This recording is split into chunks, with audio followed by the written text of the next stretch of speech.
Beruchim haboim. Welcome everyone. We're about to begin Be'ezras Hashem together on Daf Lamed Amud Beis, starting with Lamed Amud Aleph, 3 lines from the bottom. The Gemara is discussing various things you can make your Erev Techumin with. The Gemara now quotes the Mishnah, Ma'arvin lenazir beyayin. Here it states that a nazir, where wine is off limits to him, he cannot drink wine. Nonetheless, he can use wine for his Erev Techumin. Says the Gemara, Masnistin zelo kerabi kebei Shammai. Our Mishnah is not like the opinion of Bei Shammai. The Tanya, for it states in the following brayso, Bei Shammai oimrim ein ma'arvin lenazir beyayin uli Yisrael b'truma. Bei Shammai holds that the nazir cannot use wine for his Erev Techumin, and similarly, a Yisrael cannot use truma for his Erev Techumin, because in both instances, they themselves cannot partake in that Erev Techumin. The Nazir cannot drink wine, and the Yisrael cannot eat Truma. Beis Hillel oimrim ma'arvin lenazir bein beyayin uli Yisrael b'truma. Beis Hillel is choylek, and they say that you can, yes, have a Nazir use his wine, a wine for Erev Techumin, and a Yisrael Truma for his Erev Techumin. Why? Because Beis Hillel says, granted that the Nazir himself cannot go ahead and drink the wine, but others could, yes, drink the wine. Similarly, it's true that the Yisrael cannot partake of the Truma, but a Kohen could, yes, eat the Truma. The fact that others can go ahead and eat the Truma, and others can go ahead and drink the wine, that makes it satisfactory to use for your Erev Techumin. Omru lohem Beis Hillel leBeis Shammai. Beis Hillel turns to Beis Shammai and says to them, Iatem moidim, do you not agree with us, shema'arvin legadol b'yom HaKippurim, that one can make Erev Techumim, a gadol can make an Erev Techumim, and there, granted, the gedolim, the gadol who's bar mitzvah, he himself cannot partake in that food on Yom HaKippurim, but ketanim, who are not yet bar mitzvah, could, yes. And therefore, you would agree with us in that case, Amru lehen aval. Beis Shammai responds, yes, aval means true. We would agree with you in that instance. We're on top of Lamed Amud Beis, on the second line. Amru lohen. So Beis Hillel then concludes their proof to Beis Shammai, Keshem shema'arvin legadol b'yom HaKippurim, kach ma'arvin lenazir beyayin l'Yisrael b'truma. The same way that the Gadol can make Erev Techumin on Erev Yom Kippurim, and though he himself cannot partake in the food on Yom Kippur on the next day, it's only going to be for others, namely non-Bar Mitzvah, the Ketanim. So then, so too, when it comes to then making an Erev Techumim, the Nazir should be able to do so with the wine, and the Yisrael should do so with the Truma, because a Yisrael min Kohen can eat Truma, and somebody who's not a Nazir can then go ahead and partake in the wine. Says the Gemara, O Beis Shammai, the reason why Beis Shammai is not masking, because Hasam ike su'uda haru'uya mi ba'od yoim. Hacha leke su'uda haru'uya mi ba'od yoim. Beis Shammai makes a chiluk and says, when it comes to then the Erev Techumin on Erev Yom Kippurim for Yom Kippur, there right before Ben Hashmashos, it's still considered to be fitting to eat, even for the Gadol. Masha'en came when it comes to the Nazir, he is not able to then make a Erev Techumim with wine, because it's always going to be off limits to him. Similarly, the Yisrael cannot eat Truma, and therefore they cannot use Erev Techumin either with the wine for the Nazir, or the Truma for the Bar Yisrael, for the Yisrael. Says the Gemara, Kiman. Who is this like, this Shita that explains Beis Shammai that it's enough to go ahead and make Erev Techumin with oichel, with food that you could, yes, partake on that Shabbos? Says the Gemara, Deloy ke Chananya. This is not the opinion of Chananya, it's his Mesara of Beis Shammai. The Tanya, Chananya oimer, kol atzmon shel Beis Shammai lo hoyu moidim be'erev ad sheyoitzi mitosoi v'kol klei tashmishov lishon. Hananiah's Misor Beis Shammai is such that they say that Beis Shammai requires not just food for your Erev Tchumin, but also all of your Kli Tashmish, and even your Mita has to be in the Makom where you're Koine Shvisa. Only then is it going to be a valid Eruv. The Tanya, for it states in the Brisa, says the Gemara, Kiman Azlaha, who goes like the following Brisa, the Tanya, Eirav b'shcharin lo yetze b'levonim. One who made an Eruv with shcharim, with black garments, cannot wear white garments. B'levonim lo yetze b'shcharim, and vice versa. One who made an Eruv with white garments cannot wear black garments. Kiman, like who is this like?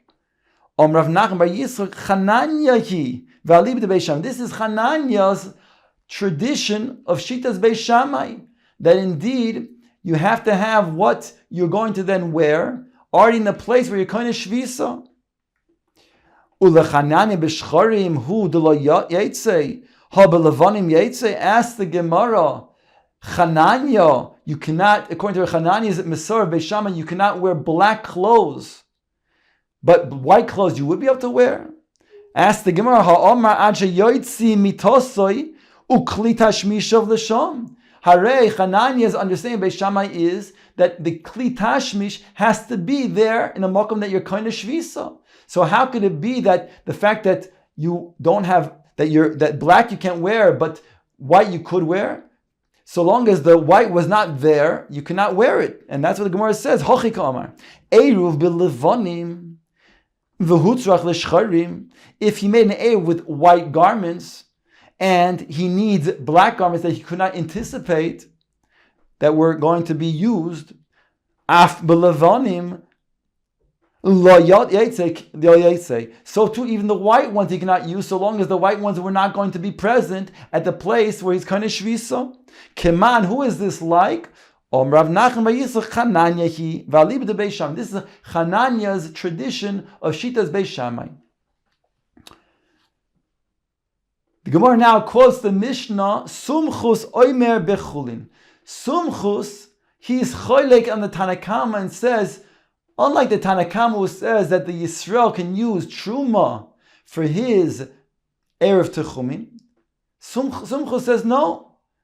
He's not going to be valid with Truma. He has to then use only Chulin.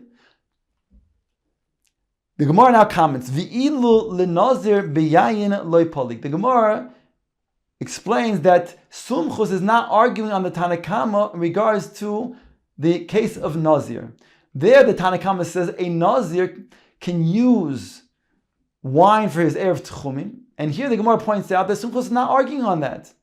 Ask the Gemara, my taima, why when it comes to the Nazir, Sumchus does not argue, but when it comes to the Yisrael using Truma, they do argue. He does argue.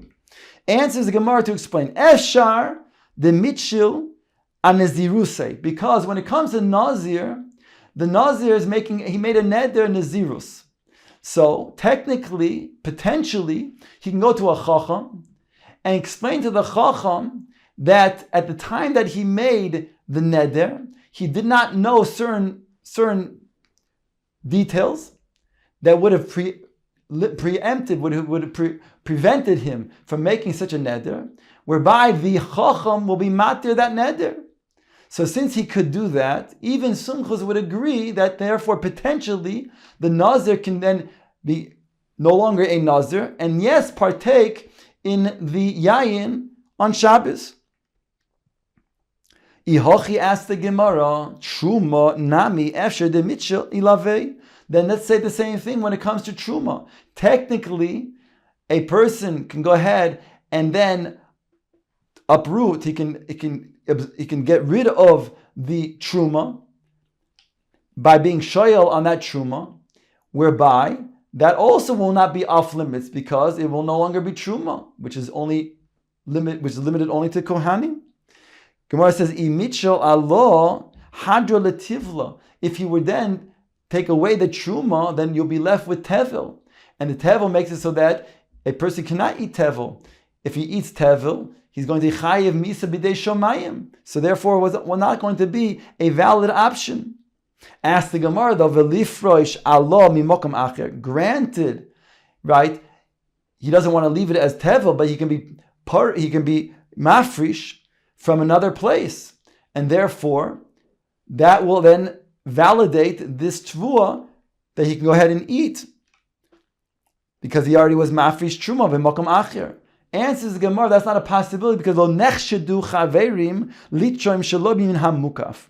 That chaverim were not suspected of taking truma from another place where the tvua that is in front of him, a different place from where that is. In other words, they were concerned that maybe that place where they're taking truma from, they're mafrish from a place that's not in front of them, that is no longer really in existence, and therefore it'll make that which they have in front of them truly invalid as being tevel. So therefore that's not a possibility either. Why don't we mafrish from the actual tool that's in front of him right away? Answers the Gemara, the less beishiura. The Gemara says because there's an exact amount that's going to be valid for the Erev Techumim, and not even a little bit more for the Truma. Although Truma is only 1/40th, 1/50th, or 1/60th midrabanan, which is not a large amount. But here the Gemara is suggesting that there's only an exact amount for the Erev Techumim. And that the Gemara takes issue with now. Umay paska, what kind of answer is that? That you make an akimta that is only an exact amount. Where does the Tana have any reference that we're talking about the Erev Tchumin as exact the amount that they're needed for the Erev Tchumin? To which the Gemara therefore says, Ella, the reason is sumchus savar lo kirabanan. Rather, sumchus, he holds like the shita of the rabbanon. The amre, that they said, kol davar shehu mishum shvus, gozu alav ben hashmoshus. They said whatever is an iser d'rabbanon, that they enacted already from the ben hashmoshos. So therefore, it would not be possible to be mafrish minei hubei from such a truma.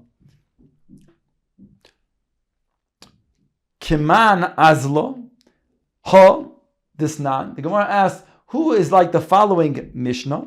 Yesha amru. It states, there are those that stated, this is now a new topic, Kiman azlaha. The Gemara says weiter, who is like the following Mishnah? Yesha amru hakol lefi mashehu adam. There are those that say that everything is according to that individual, that each person, according to who he is. Molei meloi kumtsoi mincha. When the Kohen takes the mincha offering, so he then, according to the size of his hand, whether he's small, has a small hand or a large hand, is going to be milo kumtza. Muloi chafnav ketaris. When the Kohen Gadol goes into the Kodesh HaKadoshim on Yom Kippurim, so it's going to be the fee, his handful of the ketaris that he's going to burn in front of the Aron in the Kodesh Kadoshim. On Yom Kippur, the Isser of eating and drinking, here we're talking about drinking, it's going to be the fee, the person's cheekful, whether he has a small cheekful or he's like Melech Oig HaBoshen, a large cheekful, that's going to be the amount that's going to then mechayif him kores for drinking. Uvemazon shtei sudas le'eruv, and in le'inyanenu is going to be mazon, to be the shtei sudas that's going to be fitting for that person, that individual. Ask the Gemara Kiman, who is this like? Explains the Gemara, Amar B'zeir sumchis he. This is a shita of sumchus. The Omar Mai the Chazi Le Ba'inan. Sumchus says according to that which a person is going to be fitting for that person. And therefore, Sumchus is talking about over here, it has to be fitting. That has to be the amount that's going to be roy for him. The Gemara says, Lema Pliga ad Rabbi Shimon ben Elazar. Let us suggest this argues on Rabbi Shimon ben Elazar, which we saw in Amud Aleph, which is quoted now here again. The Tanya, Rabbi Shimon ben Elazar, Oimer, Ma'arvin lechoyle ulezokein, kidei mezoinoi. Rabbi Shimon ben Elazar states over here that the choyle and the zokein, they don't usually have as much of an appetite as everybody else, and therefore their eruv can be as suitable for their needs, even a smaller amount. So this would go well with sumchus. However, the next statement seems to then show that he's cholek on sumchus, because it says that a glutton, although he has a large appetite, for him, the Shtei Sudas, it's sufficient that it be a Suda of a Beinoni, of an average person. So here you see, it's not lefi the person, it's not fi the glutton, the Ra'avton. Answers the Gemara, no, they're not arguing, because Targuma achoyle v'zokin. You can then interpret that this is going on the choyle and zokin, like the first statement that goes together with sumchus. Aval ra'avton batla daito etzokolodam. In regards to the one who's a glutton, has a ravish type of appetite, that's unusual. And that's something that we say that for him, that's something else he will have to go with the average meal of a Beinoni. And therefore, that's an exception. That's something that we don't normally say. We do usually say you go according to the individual, but the Ravton we don't take into account because he's a batla daito etzokol adam.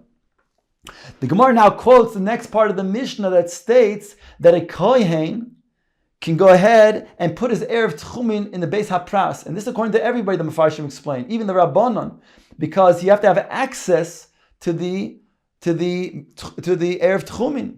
So here it states a chiddush in the Mishnah that even a kohen who normally cannot enter a Beis Hapras. A Beis Hapras is a field that had a kever inside of it that was necharash, that was plowed. So the Chachamim said that a kohen normally cannot enter the Beis Hapras, and yet our Mishnah states that the kohen could put his erev tchumin in the Beis Hapras, which is mashma, that he could have access. So Gemara has to explain how that's so. The Rav Yehuda Amar Shmuel menapeach odam Beis Hapras v'hoylech.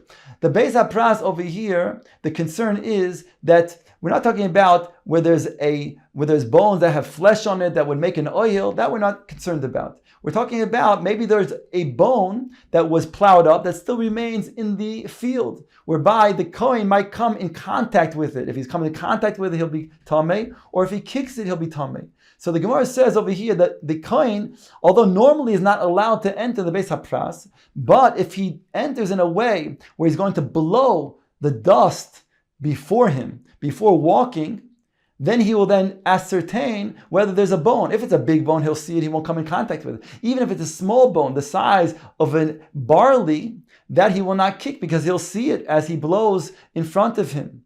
So therefore, that's going to be the method that the kohen can enter the Beis Hapras, whereby he can put it in erev tchumin in the Beis Hapras. Rabbi Yehuda bar Ami Mishmei de Rabbi Yehuda Omar, Beis Hapras shenidash tohor. He states over here that the Beis Hapras that was trampled on, that's already considered tohor, since it's a suffix anyways, whether there's such a bone. And like Rashi says over here, let's take a look in Rashi.